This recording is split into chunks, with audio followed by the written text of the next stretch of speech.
भारत माता की जय।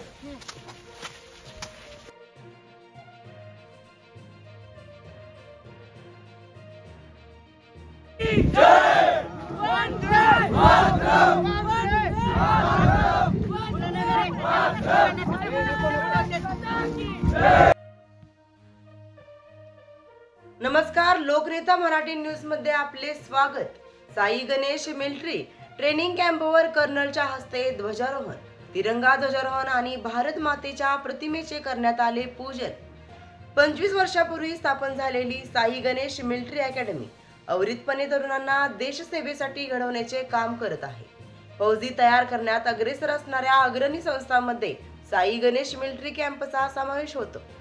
या संस्थेत शिक्षण घेऊन देशसेवेत दाखल झालेल्या जवानांची 30,000हून अधिक संख्या आहे। देशसेवेतून परतल्यानंतर अशोक केंद्रे यांनी साई गणेश मिलिटरी कॅम्पची स्थापना केली। सुरुवातीला 2-4 मुलांपासून सुरू झालेल्या संस्थेत आज हजारो तरुण प्रशिक्षण घेताना पाहायला मिळत आहेत। 79व्या स्वातंत्र्य दिनाच्या निमित्ताने भारतीय सैन्यातील कर्नल मल्हारी बिराजदार यांच्या हस्ते ध्वजारोहण करण्यात आले, तर संस्थापक अशोक केंद्रे यांच्या पत्नी अयोध्याताई केंद्रे यांच्या हस्ते भारत मातेच्या प्रतिमेचे पूजन करण्यात आले। अयोध्याताई केंद्रे या 1987 पासून प्रत्येक वर्षी महिनाभराचे मौन व्रत धारण करतात। याही वर्षी मौन व्रत धारण केले, त्याचा शेवट सांगता आज स्वातंत्र्य दिन आणि श्रीकृष्ण जन्माष्टमीच्या निमित्ताने करण्यात आला। या ध्वजारोहणाच्या कार्यक्रमासाठी अकॅडमीचे संस्थापक अशोक काका केंद्रे, अध्यक्ष अनिरुद्ध केंद्रे, माजी सभापती अयोध्याताई केंद्रे, भारतीय सैन्यातील कर्नल मल्हारी बिराजदार यांच्यासह माजी सैनिकांची सपत्नीक उपस्थिती होती।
सर्व प्रमुख पाहुण्यांना मी अशी विनंती करतो की त्यांनी आपापल्या ठिकाणी स्थानापन्न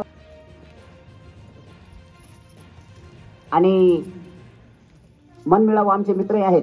यानंतर या कार्यक्रमासाठी उपस्थित असलेले captain Sampat Muchhandi, subedar major EME,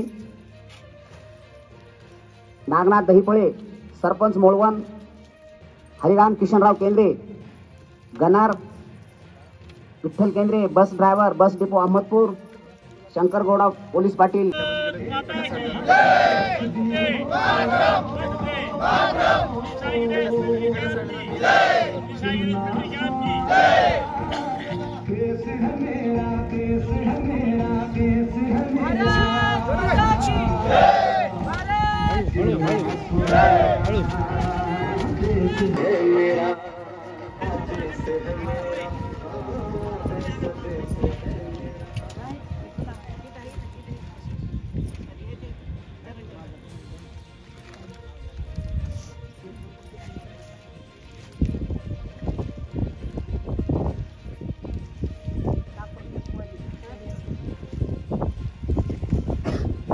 या कार्यक्रमासाठी दरवर्षीप्रमाणे आवर्जून उपस्थित राहिलेले श्री गुणाजी मामा केंद्रे व ड्रायव्हर साहेब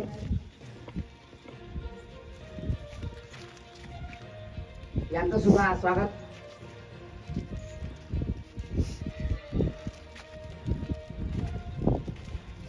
चिचुंडीहून आलेले कर्नल मल्हारी साहेब यांचे पिताश्री यांचं सुद्धा या प्रशिक्षण केंद्रामध्ये स्वागत आहे.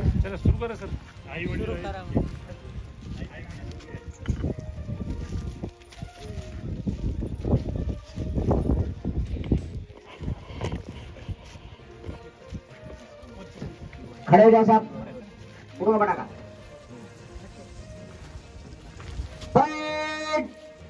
सावधान.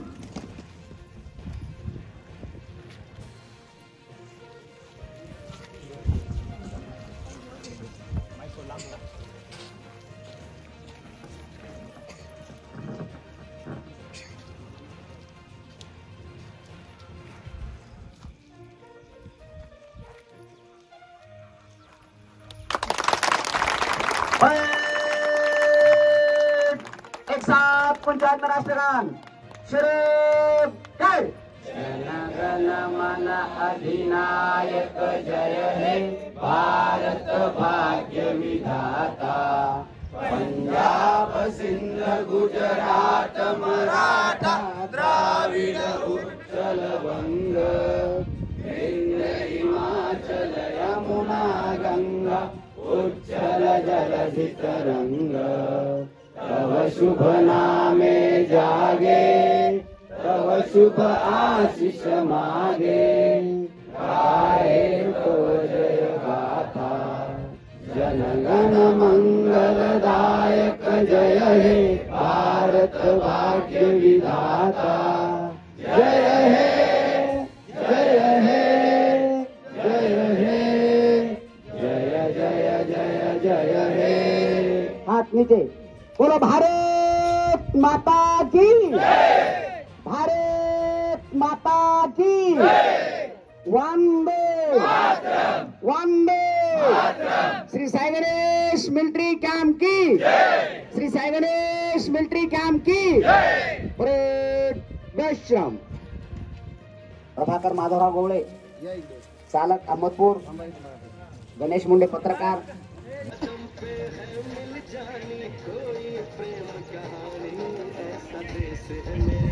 भारत माता की भारत माता की भारत माता की श्री साई गणेश मिलिट्री कैंप की हरिओम. सौभाग्यवती ऐजाताई अशोकराव केंद्रे यांनी गेल्या काही दिवसापासून मौन व्रत धारण केलेलं होतं. भारत मातेची सेवा आणि अध्यात्म यांचा संयोग म्हणजे सौभाग्यवती ऐजाताई केंद्रे या शुभदिनी ते मौनव्रत सोडणार आहेत.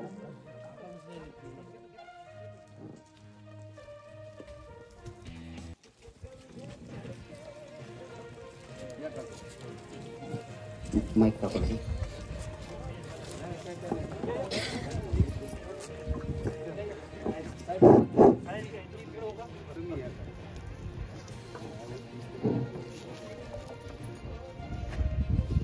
भारत माता की भारत माता की वंदे वंदे. श्री साई गणेश मिलिट्री कैंप की श्री साई गणेश मिलिट्री कैंप की कुलस्वामिनी रेणुका माता की राष्ट्रसंत सद्गुरु शिवलिंग शिवाचार्य महाराज की वैष्णवी माता की हरिओम हरिओम. आज गेले 19 दिवसापासून मी मौन व्रत धरून धरती मातेचं भारत मातेचा जप केला आणि आज गेली 1987 ते आजपर्यंत जे मी पूजा केली, म्हणजे दररोजच नित्यनेमाने धरती मातेचं पूजन करायचं, तिला फुलं व्हायचे, सगळं काही केलं. खूप सांगायचं म्हणजे खूप आहे, पण आज काही सांगत नाही. एवढं सगळं व्रत वैकल्य केले आणि जे असेल ते माझ्या धरती मातेला, भारत मातेच्या चरणी अर्पण केलं. आणि 1987ला मी हे व्रत सुरू केलं की जेव्हा श्रीलंकेला शांतीदूत म्हणून माझे पती यांना पाठवलेलं होतं. आणि तेव्हा मला असंच काहीतरी, आता मी काही सांगत नाही, पण मनाला असं काहीतरी भासलं किंवा माझ्या मनाला प्रेरणा मिळाली. आणि तेव्हापासून मी धरती मातेचा पूजा करायची, मौन धरून जप करायची. आणि आज गेल्या 1987 ते 2025 पर्यंत हा नित्य नेहमी चालू केलेला आहे. पण कधीतरी वाटलं, तसं तर दरवर्षीच मी मौन धरायची, जपाचं अनुष्ठान करायची, त्याची उत्तर पूजा करायची. पण आज असं वाटलं की आपण, आता माझा जन्मदिवस झाला, आता गेली 55 वर्ष झाले, आता 56व्या वर्षामध्ये मी पदार्पण केलेलं आहे. तर कुठंतरी आपण काहीतरी हा नारा गाजवून हे एक व्रत वेगळ्या रूपाने करावं, निरोप समारंभ म्हणतात तसं करावं, म्हणून मी आज हे केलेलं आहे. आणि याच्या सांगतेला आपण सर्वजणच या ठिकाणी मला आशीर्वाद देण्यासाठी उपस्थित झालात. सर्वात महत्वाचं म्हणजे जो माझे जावाई म्हणा, मी एक म्हणजे करणार, तो आज या ठिकाणी योगायोगानेच बघा कितीही असेल तर तो पण इथे हजर आहे. आणि या ठिकाणी एवढ्या दुरून, जसं म्हणजे कर्नाटक मधून भैयाजी आलेले आहेत, आता यांचे पद हे सगळेच खूप सर्वच जण आर्मी मॅन आहेत. माझ्या सर्व माता भगिनी, की माता भगिनी जी फौजीची पत्नी असते तिलाच माहिती असतं की फौजी आपलं देश सेवा करण्यासाठी, भारत मातेची सेवा करण्यासाठी जातो आणि तिनं दिवस तिचा आणि रात्र कशी घालवते ते तिलाच माहिती आहे, तिलाच अनुभव आहे त्याचा. तर त्याच्यासाठी माझ्या सर्व माता भगिनींना आज मी या शुभ मुहूर्तावर 15 ऑगस्टच्या निमित्ताने माझ्या सर्व माता भगिनींना खूप खूप शुभेच्छा देते. आणि आपला सर्वांना 15 ऑगस्टच्या निमित्ताने, आणि आज श्रीकृष्ण जन्माष्टमी आहे. खरंच मी भाग्यवान आहे की आज माझं मौनाचं व्रताचं म्हणजे उद्यापन आहे. तर या ठिकाणी मी आता जास्त बोलत नाही. या ठिकाणी आपल्या परत एकदा सर्वांना खूप खूप शुभेच्छा देते आणि या ठिकाणी थांबते. जय हिंद, जय महाराष्ट्र. पोलीस मध्ये सेवा देणारे असे अनेक आपले मान्यवर इथे उपस्थित आहेत. त्यांचा आपण यथोचित सत्कार श्री साई गणेश मिलिटरी फाउंडेशनच्या वतीनं करणार आहोत. प्रथमतः भारतीय सेनेमध्ये आज कार्यरत असलेले कर्नल मल्हारी भैया यांचं स्वागत शाल, श्रीफळ व पुष्पहार देऊन श्री अंडूत काका केंद्रे करतील. मी काकांना अशी विनंती करतो की कर्नल साहेबांचं स्वागत शाल, श्रीफळ आणि पुष्पहार देऊन करावं. जोरदार तालिया बजाव. तसेच माणिक केंद्रे सर आणि मोठी काका हे कर्नल मल्हारी सुंदराबाई विश्वांबर बिराजदार साहेबांचं स्वागत करत आहेत. श्री माणिक केंद्रे सरांना मी अशी विनंती करतो की त्यांनी सुद्धा कर्नल साहेबांचं स्वागत करायचं आहे.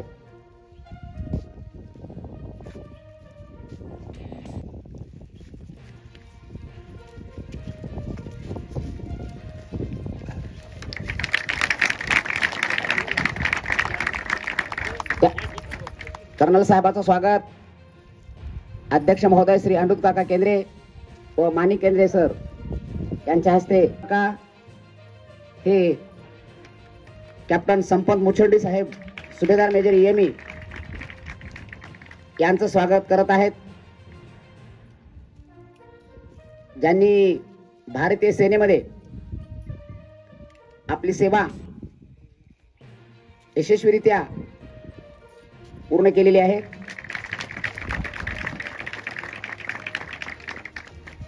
यानंतर 79वा वर्धापन दिन समारंभ साजरा करत आहोत. सौभाग्यवती अयोध्याताई केंद्रे यांचं 19 दिवसाच्या नंतरचे मौन व्रत आज या शुभदिनी त्यांनी सोडलेला आहे.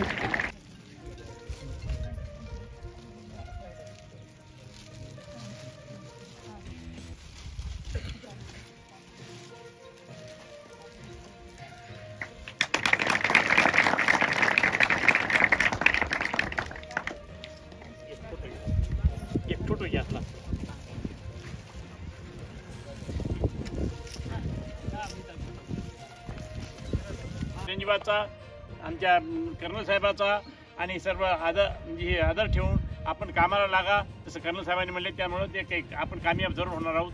धन्यवाद. बघितलं का या कार्यक्रमासाठी अंजलीताई केंद्रे करतील व सौ शिवगंगा प्रभाकर गवळे यांचं स्वागत अनुसयाताई केंद्रे करतील.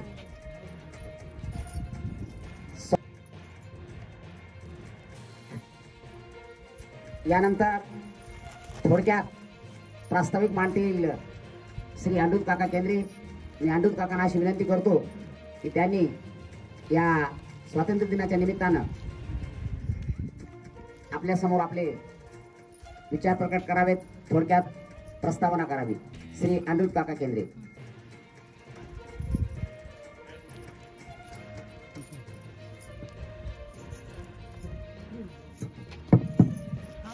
भारत माता की भारतीय स्वातंत्र्य दिनाच्या विजय असो. आज श्री साई गणेश मिलिटरी फाउंडेशन रुता या ठिकाणी आपण 15 ऑगस्ट हा स्वातंत्र्य 1979 की भी मराठी भी मुश्किल झाले 79 स्वतंत्र दिन साल पहले जो हमारा कैंप खुला है और 30,000 जवान अभी तक भर्ती हो गए हैं. और मैं आशा करता हूं कि आप लोग खाली हाथ नहीं जाए. क्यों साई गणेश जी के दरबार में कोई खाली हाथ नहीं गया है, तो मेहनत करो और अपना कामयाब हो जाओ. हम होंगे कामयाब, मन में है विश्वास. एक दिन आपलं भारतीय सैन्य तिथून विजय होऊन आलं आणि त्यानिमित्तानं अशोक काका तेव्हा केला होते, त्यानिमित्ताने काकू भरती करतात आणि काकूचं देवदेव आहे आपलं बघितलं असं पुढे. भारत माता की जय, भारत माता की जय, भारत माता की जय.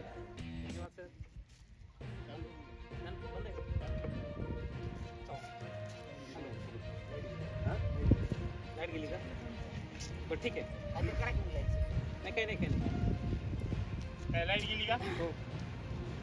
चांगली गोष्ट आहे. आवाज येतोय? माझा आवाज खूप मोठा फौजी आहे. माणसाचा आवाज येणारच. ते फौजी माणसाला देवाला ताकदच अशी तिची आवाज येणार.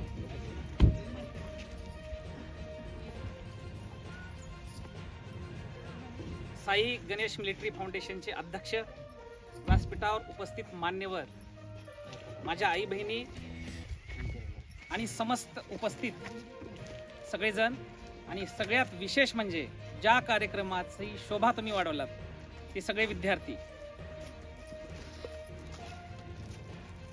सगळ्यांना सगळ्यात पहिल्यांदा मी आपल्या भारत देशाच्या 79व्या स्वातंत्र्य दिनाच्या सगळ्यांना शुभेच्छा, मन भरून शुभेच्छा देतो. आणि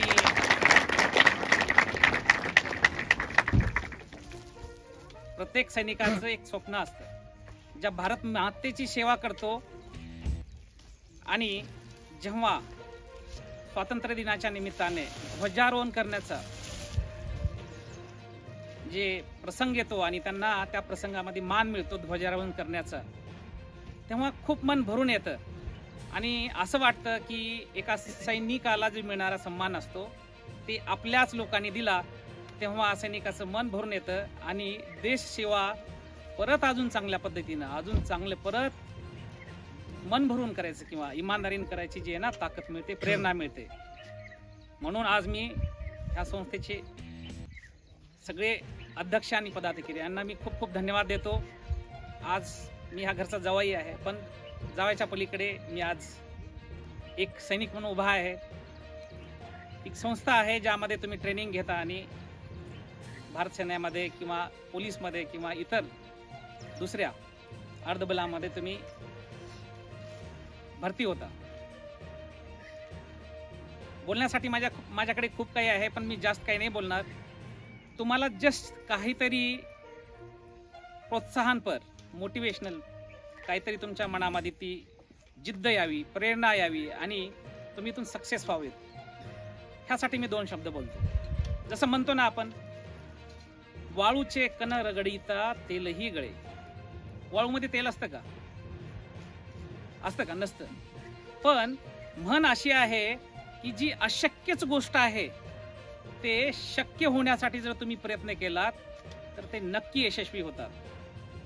आपल्या काही म्हणी, आपल्या जी पुराण्या म्हणजे आपल्या पूर्वजांनी मांडून ठेवलेल्या काही महत्वपूर्ण म्हणी आहेत, त्या म्हणीचा शब्दशः जर अर्थ घेतला तर आपण खूप खूप मोठे किंवा यशाचे शिखर गाठू शकतो.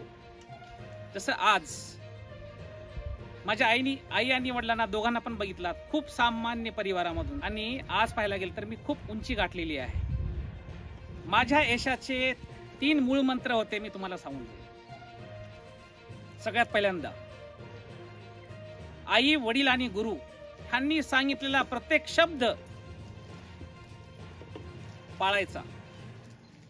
त्या शब्दावर तुम्ही खरं उतरायचं. म्हणलेले शब्द खरे करण्यासाठी रात्रंदिवस मेहनत करायची. म्हणूनच मी आज सक्सेसफुल आहे.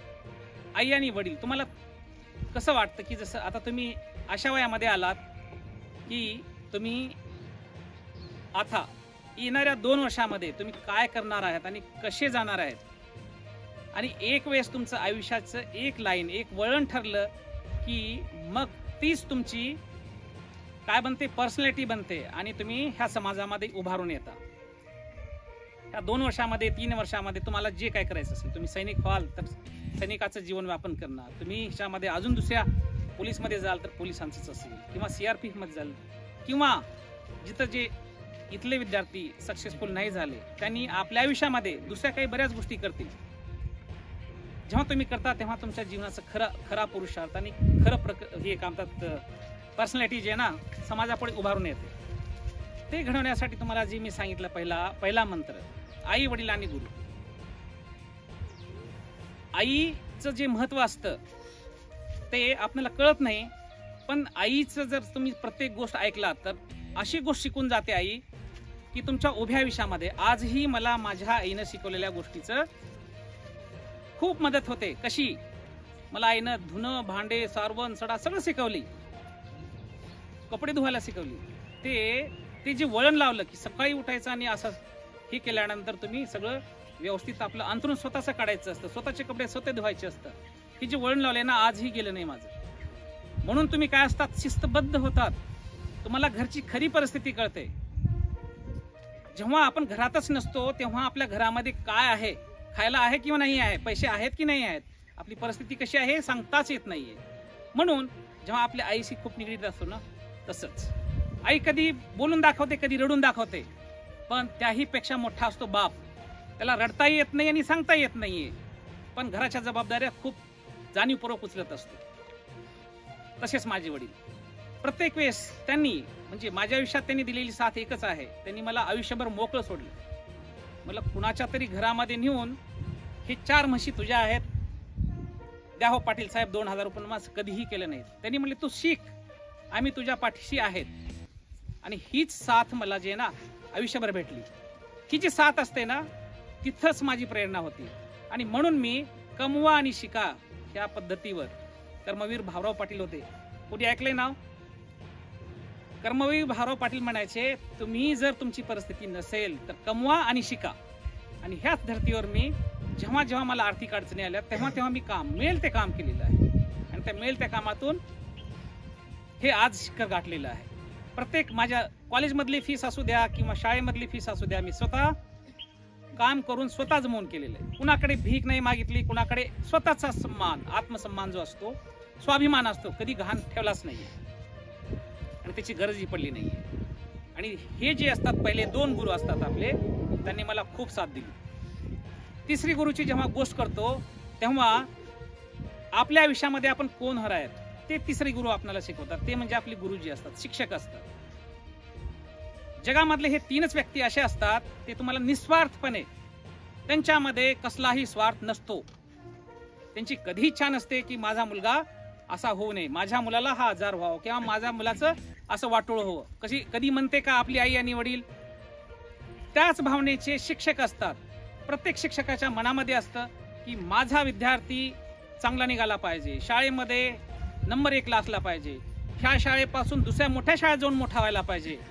आणि भविष्यामध्ये येऊन कुठेतरी चलते वेळेस रस्त्यामध्ये गुरुजी नमस्कार, राम राम किंवा पाय पकडणारा विद्यार्थी जर असेल, त्या शिक्षकाला भरभरून येतं आणि त्यांना तीच कमाई वाटते, म्हणून ते निस्वार्थपणे आपणाला ते दिशा देत असतात.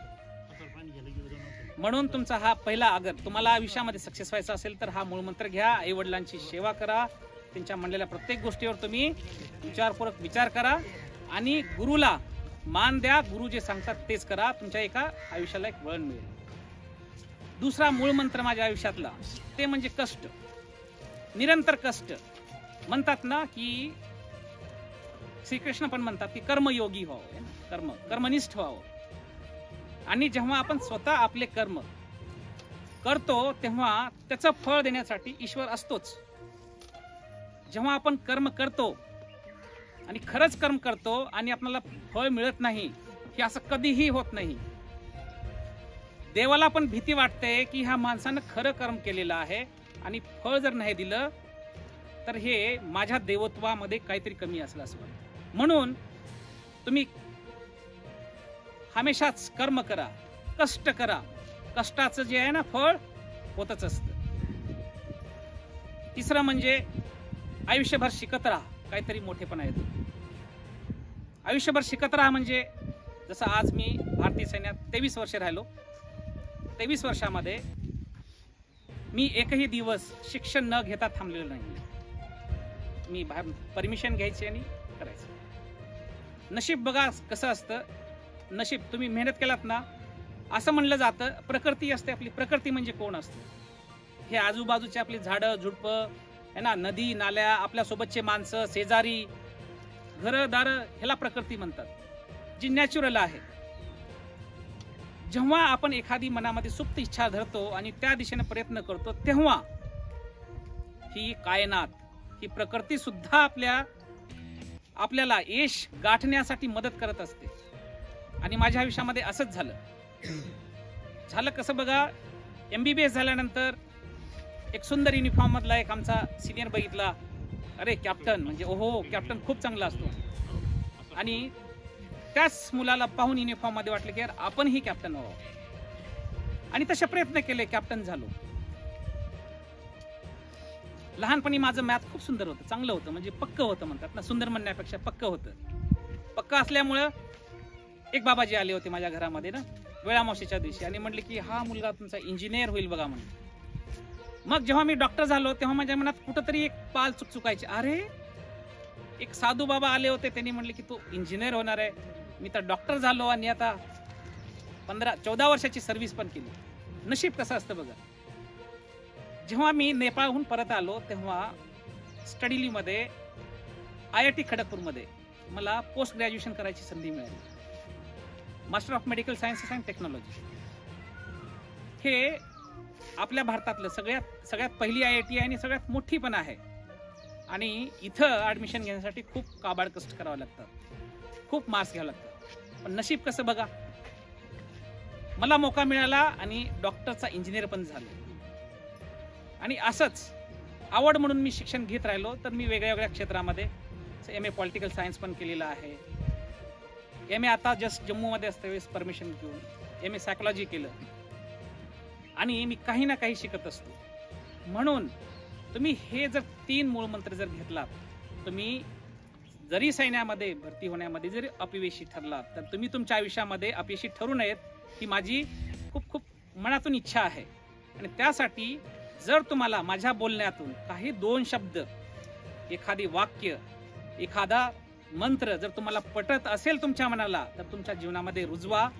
आणि रुजवून जर एवढ्या बसलेल्या 200-300 मुलामध्ये असे जरी 5 म्हणजे हात केल्यानंतर 5 येतात ना, 5 जरी तुम्ही लोकांनी प्रेरणा घेऊन जर मोठे झालात तर मी आज बोलण्याचं ते सार्थक आहे असं समजेल.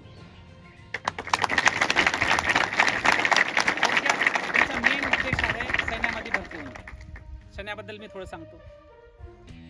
भारतीय सैन्य खूप मान सन्मानाची संस्था आहे ना. आपल्या भारत देशाचं रक्षण करण्यासाठी सैनिक युनिफॉर्म घालतात.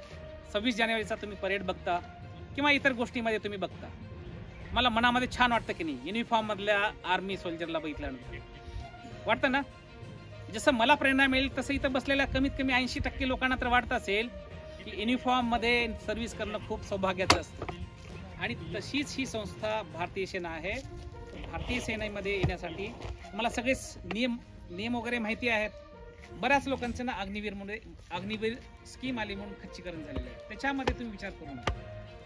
4 वर्षे सुद्धा एका सुंदर संस्थेमध्ये जर काम करून आला तर तुमच्या आयुष्याला वेगळं वळण मिळेल. मोटिवेशन किंवा डिमोटिवेट होऊ नका की आम्हाला आता अग्निवीर स्कीम आहे म्हणून आम्ही आता आमचं काय आहे. असं काहीही नाही आहे. अग्निवीरमध्ये सुद्धा किती टक्के आहेत? 25% लोकांना परमनंटली ठेवलं जातं आणि आता सरकारची जशी मर्जी असेल तशी ती करत राहते. ते माझा काही बोलण्याचा विषय नाही आहे, पण 50% पण होऊ शकतं भविष्यामध्ये, पूर्वीची पण होऊ शकते. तर तुम्हाला मेहनत घ्यायची खूप गरज आहे आणि मेहनत घेतलात, कष्ट केलात तर तुम्हाला फळ नक्की मिळेल. त्याच्यामध्ये दुसरं काहीच माझं दुमत नाही आहे. म्हणून तुम्ही रोज रेग्युलर व्यवस्थित व्यायाम करा. सांगितलेल्या नियम अटीप्रमाणे जे आहे ना, जे तुमच्या वजन जेवढं पाहिजे, उंची जेवढी पाहिजे, जेवढी छाती पाहिजे, त्यानंतर तुम्हाला रनिंग किती मिनिटांमध्ये किती वेळ करावं लागेल, या सगळ्या गोष्टीचं भान ठेवा. त्यावर प्रॅक्टिस करा आणि प्रॅक्टिस केल्यानंतर बघा तुम्हाला कसं हे फरक मिळेल. दुसरं काय असतं आयुष्यामध्ये ना, तुम्ही अजून एक गोष्ट सांगतो, आयुष्यामध्ये हमेशा पॉझिटिव्ह राहायचं असतं. पॉझिटिव्ह ही एक गोष्ट अशी असते,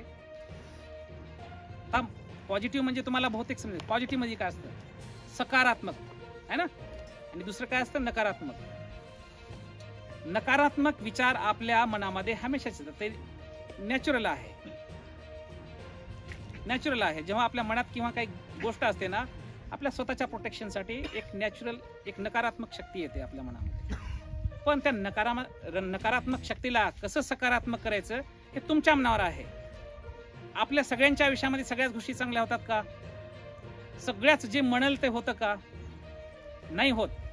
पण जे आपल्या आयुष्यामध्ये येतं ते आपल्या पूर्वीजन्माचे म्हणा किंवा ह्या जन्माचे म्हणा कर्म असतात आणि आपली परिस्थिती असते, आपल्या घरची परिस्थिती असते, आपल्या समाजाची परिस्थिती असते. असं नाही की कुठल्या तरी पाटलाचा मुलगा ज्याला 100 एकर जमीन आहे तो पण शेती करतो, असं नसतंच. परिस्थितीचा अर्थ हा नाहीये की फक्त आणि फक्त घर असतं. परिस्थितीचा अर्थ असा आहे, घरासोबत, आर्थिक परिस्थितीसोबत आपण ज्या गावात राहतो, ज्या समाजात वावरतो, त्या समाजाची मानसिकता, त्या समाजाची विचार, ह्या बऱ्याच गोष्टीवर आपलं जे आहे ना प्रगती अवलंबून असते. माझी प्रगती होण्याचं कारण एक असं मला वाटतं, मी लहानपणी 7वीलाच गाव सोडलं, 10वी पर्यंत निलंग्याला राहिलो, तालुक्याला राहिलो, 12वीला जिल्ह्याला राहिलो आणि ग्रॅज्युएशनला मी विभागाला राहिलो आणि विभागानंतर मी भारत सरकारचा जे आहे ना सैनिक झालो. हे जेव्हा आपण हळूहळू स्टेप बाय स्टेप जातो तेव्हा आपल्या विचारामध्ये बदल होतो, आपले विचार प्रगल्भ होतात, आपल्या विचाराला खूप मोठी सीमा येते. पण जेव्हा आपण इथंच एका ठिकाणी घुटमळून राहतो तेव्हा मात्र आपल्या विचारामध्ये संकुचितपणा येतो. जिथं संकुचितपणा येतो तिथं मग पर्यायानं खूपच गोष्टी निगेटिव्ह येतात आणि मग तुमची प्रगती इथंच थांबून जाते. म्हणून आयुष्यामध्ये कुठल्याही संकटाला न घाबरता त्या संकटामध्ये तुम्हाला नकारात्मकाकडून कसं सकारात्मकाकडे जायचंय ते तुम्हाला बघावं लागेल. बघण्याचा एकच दृष्टिकोन आहे. सकारात्मक होण्यासाठी तुम्हाला फक्त तुमच्या मनाची काय बनायला पाहिजे, मनाची जे ना अवस्था बदलायला पाहिजे. ह्या वाईट परिस्थितीमध्ये सुद्धा मला कसं चांगला करता येईल. एक्झाम्पल जर घ्यायचं म्हटलं, कोणाच्या घरी आर्थिक परिस्थिती नाही, पर्याय आहे ना, त्याला खूप पर्याय आहेत. तुम्हाला हात पाय आणि सगळंच दिलेलं आहे देवाने.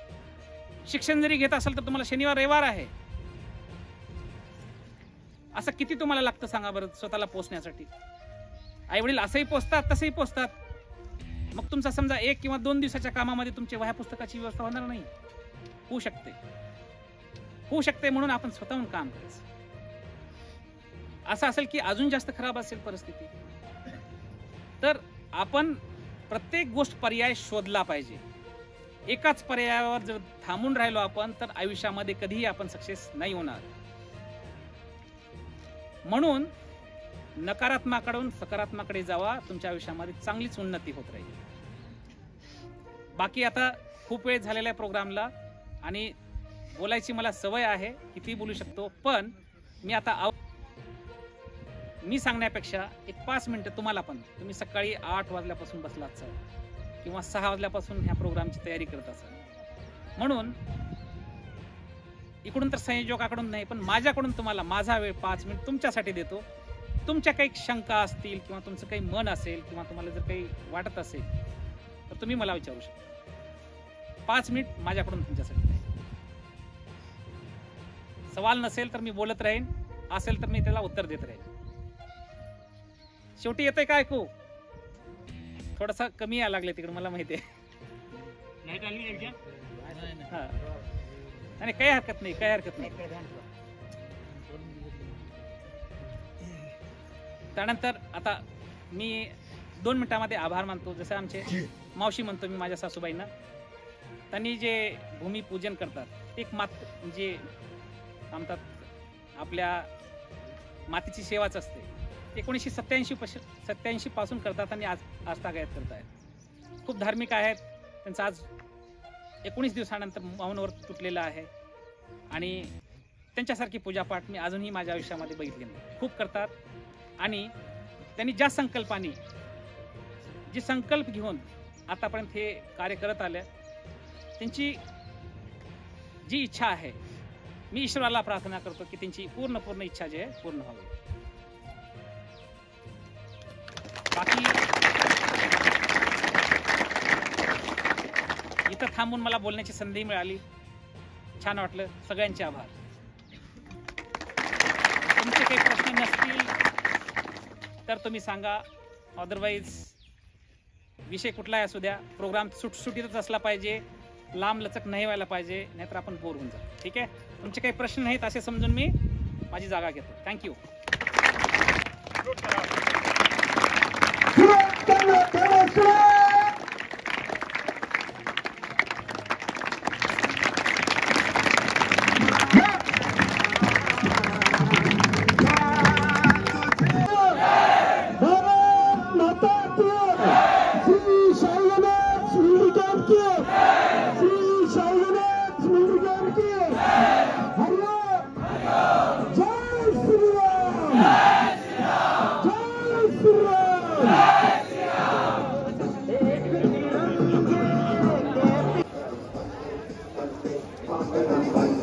One day.